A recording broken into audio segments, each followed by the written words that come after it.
ये है दोस्तों आपका एक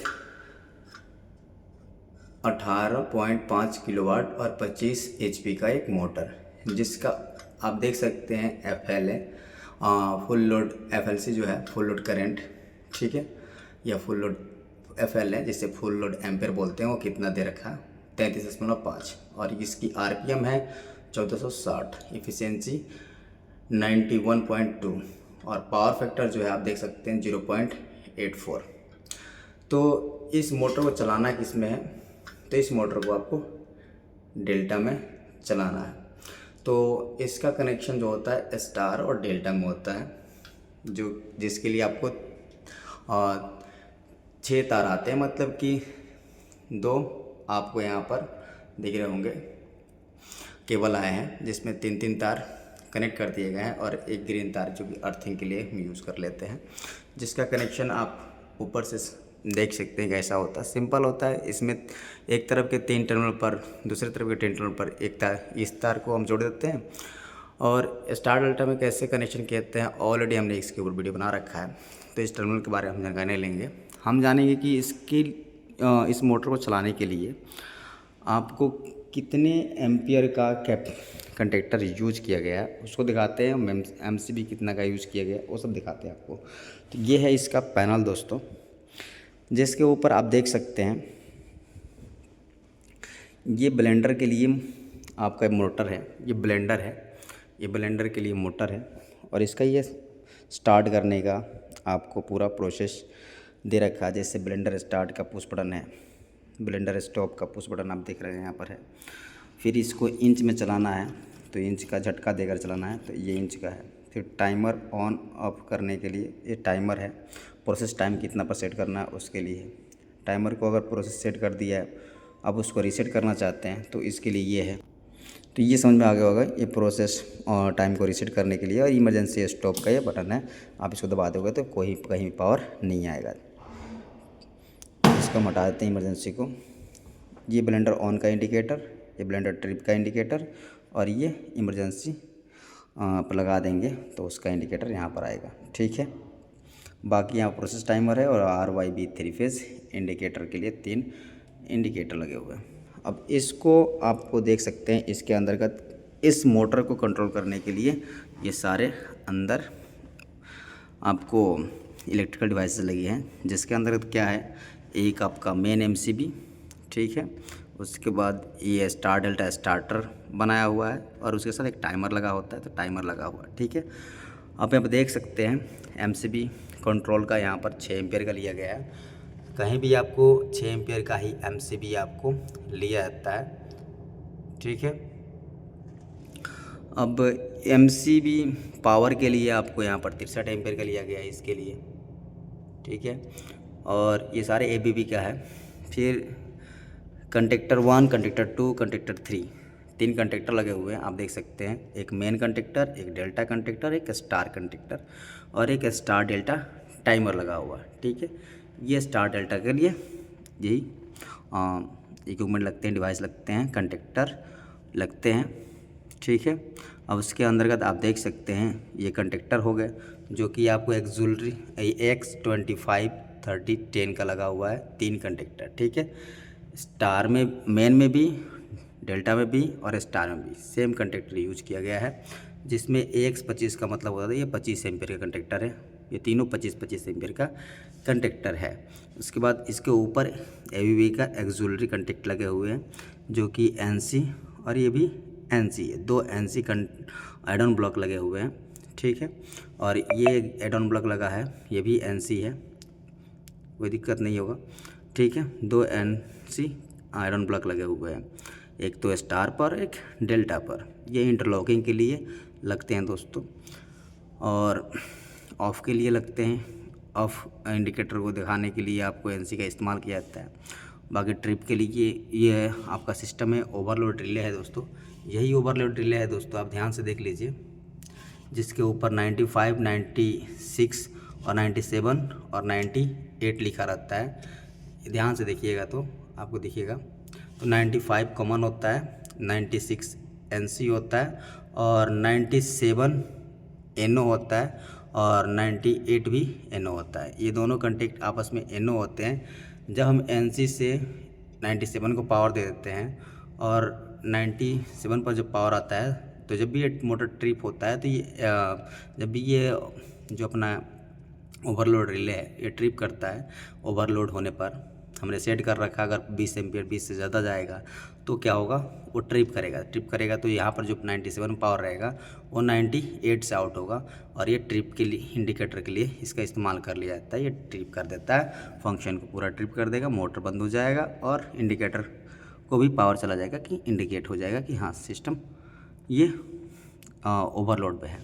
फिर 95 और 96 ये NC होता है तो 95 से जो कंट्रोल का कमांड होता है 95 पर आता है, 95 से 96 से ऊपर जाता है। बाकी इसका ऑलरेडी मैंने स्टार्टर में कैसे कनेक्शन करते हैं इसके ऊपर वीडियो बना रखा है, तो आप उसको ज़रूर देखें। मैं यहाँ पर बताने वाला था कि बस इसमें हमने कितना का जो 25 HP का हमारा मोटर है जिसका फुल लोड करंट आपका जा रहा था 32-33 करीब में, देख लीजिए, रिमाइंड करा दूँ।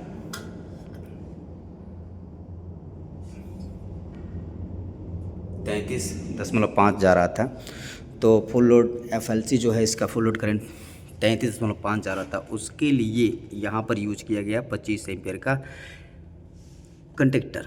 ये 25 एम्पियर का कंडक्टर क्यों यूज किया गया दोस्तों, क्योंकि ये स्टार्टिंग में आपका जो करंट जाता है अपना जो मोटर चालू होता है तो उस समय थोड़ा ज़्यादा एम्पियर लेता है, ठीक है।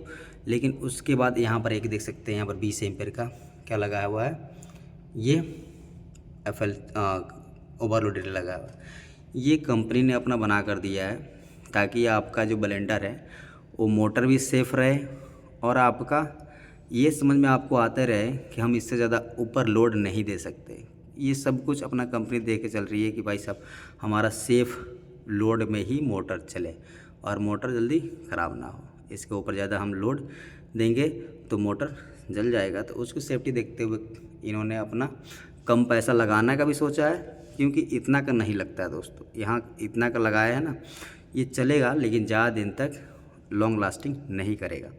लॉन्ग लास्टिंग इसलिए नहीं करेगा क्योंकि आपका 30 अगर बाय द वे हम फुल लोड पर चलाते मतलब कि 80% लोड पर ही चलाते हैं तब भी 25 एम्पियर 26 एम्पियर जाएगा, 25 एम्पियर जाता है, तो उस वक्त हमारे इनमें 25 एम्पियर का तो है ही नहीं, तो ये चेंज करना पड़ेगा हमको, ओवर लोड रिले भी चेंज करना पड़ेगा, ठीक है। तो ऐसी कंडीशन में अगर 20 एम्पियर से प्लस हमारा लोड जा रहा है तो उस कंडीशन में हमारे ये सारे ओवर हीट होंगे और ये ख़राब होंगे।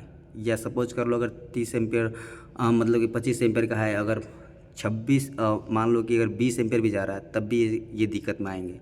अगर 27 आप समझ लो कि 23 एम्पियर भी जा रहा है तब भी ये ओवर हीटिंग आएगा। इनके एलिमेंट जल्दी ख़राब होंगे, जो इसके अंतर्गत कंटेक्ट पॉइंट होते हैं ना दोस्तों, ये ख़राब हो जाते हैं, ठीक है। फिर इसमें टाइमर लगा होता है जो कि आप देख सकते हैं 800 SQA टाइमर जो सेलेक्ट कंपनी का है।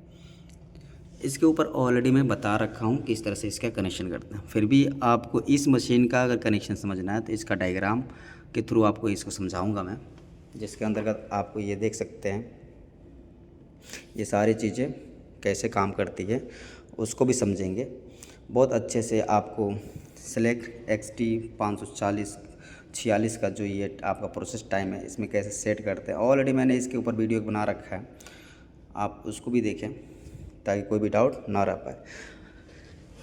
आपको इसकी वायरिंग अगर समझनी है, इस चीज़ की वायरिंग, तो आपको मैं अच्छे से समझा सकता हूँ।